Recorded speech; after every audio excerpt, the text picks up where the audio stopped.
भाई लोग वो जो बोर्ड के लिए हम लोग डर रहे थे ना, वो पहला एग्जाम बीत गया। एक्चुअली फिजिकल था ना सबका, 12th वालों का। तो भाई पेपर तो भाई इजी तो नहीं था, वो मैं बोलते हैं मॉडरेट से थोड़ा सा ऊपर का था, क्योंकि गलत करके आ गया मेरे आंखों के सामने में, मेरे 12 मार्क्स कट गए भाई साहब।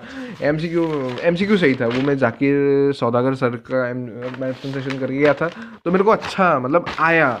बस वो जैसे कि ये क्वेश्चन मेरे को लगा मैनेजमेंट ऑफ ऑफिशियल होगा, पर एक्चुअली शायद से मेंटेनेंस ऑफ फील्ड होगा, तो वो पता नहीं, कुछ ऐसे डाउट आ गए मेरे में। ये देखो, सेकंड का ऑप्शन मैंने सी दिया था, पर इसका एक्चुअली वो होगा शायद से कौन सा, ये बी ऑप्शन मेरे को दिखा रहा है करेक्ट।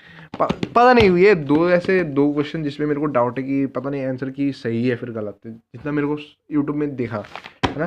बाकी एमसीक्यू इजी थे भाई, ये नॉकनी वगैरह, एंडोरेंस या फिर आसन भी इजी सा था, धनुरासन वाला, ठीक है।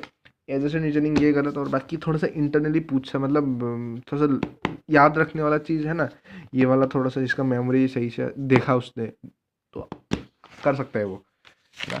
बाकी एजर्सन रीजनिंग ये सब सही था, ठीक है। पार्शियल करना जिसने पढ़ा तो उसको सही था, है ना।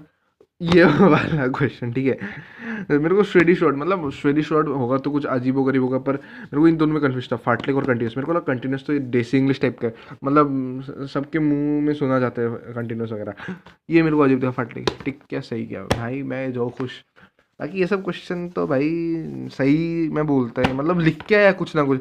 ये वाला क्वेश्चन भाई, when wrestler fall on mat why they spread their arms वगैरह, क्या लिखो भाई। मैं पीसीएम को इतना नहीं पता मेरे को, और पढ़ा भी नहीं था इतना, लास्ट के 2-3 दिन पढ़ा था, 3 दिन पढ़ा था, उसमें जितना आया भाई लिख के क्या लिखता, छोड़ने का मन नहीं था ना, इसलिए मैंने लिखा। देखो प्रॉपर ब्लड फ्लो होगा, इसलिए मतलब बिछा लेते हैं हाथ वगैरह मैट पे, है ना।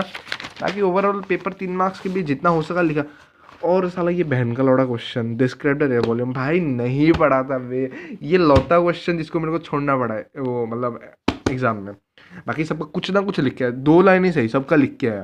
बाकी केस बेस सही था, मतलब पहले केस बेस का एक कट गया, वो कौन सा था, फॉर्मूला गलत लिख दिया था मैंने, इसका अपर है, इसका सॉरी क्या 22 का लोअर हाफ में एनबीओ का, पर मैंने B+1/2 कट गया उसका। सेकंड का तेरा वो एज था ना, 8-9 था, वो गलत गया मेरा। और ये साला ये पैसेज, मैं इसकी ना भैंस की आँख नहीं पढ़ा था अभी, ये पता कहाँ से कार्डियक वॉल्यूम वगैरह, कार्डियक आउटपुट क्या, नहीं। बस ये वाला मतलब जाकिर सौदागर की वीडियो से वन शॉट कर रहा था, तो ये एंडोरेंस वाला, एंडोरेंस कहीं पे ऐसा समझाया था, तो वो याद था, तो ये क्या आइटम है ना।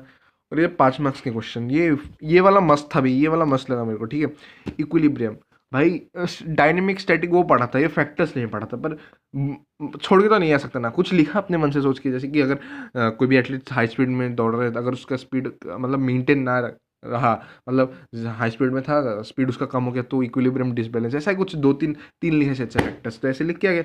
फिर ये आसन में आया, मंडूक आसन मेरे को पता था कैसा दिखता है, तो वो उसका स्टिक डायग्राम बनाया।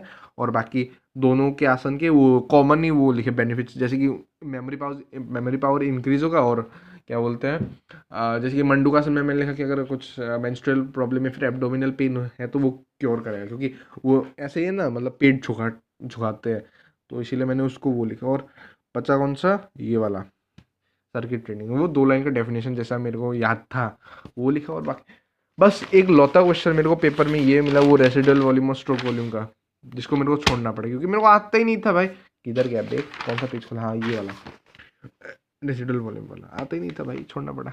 चलो गाइस, सॉरी बाय गाइस। और आप लोग का पेपर कैसा हो बताना। अब नेक्स्ट है फिजिक्स भाई। बच्चे आज तो मतलब 18 तारीख है, बीच में बच्चे हैं 19 और 20 तारीख, पता नहीं क्या होगा भाई, फिजिक्स में लंका लगने वाली इस बार। चलो बाय।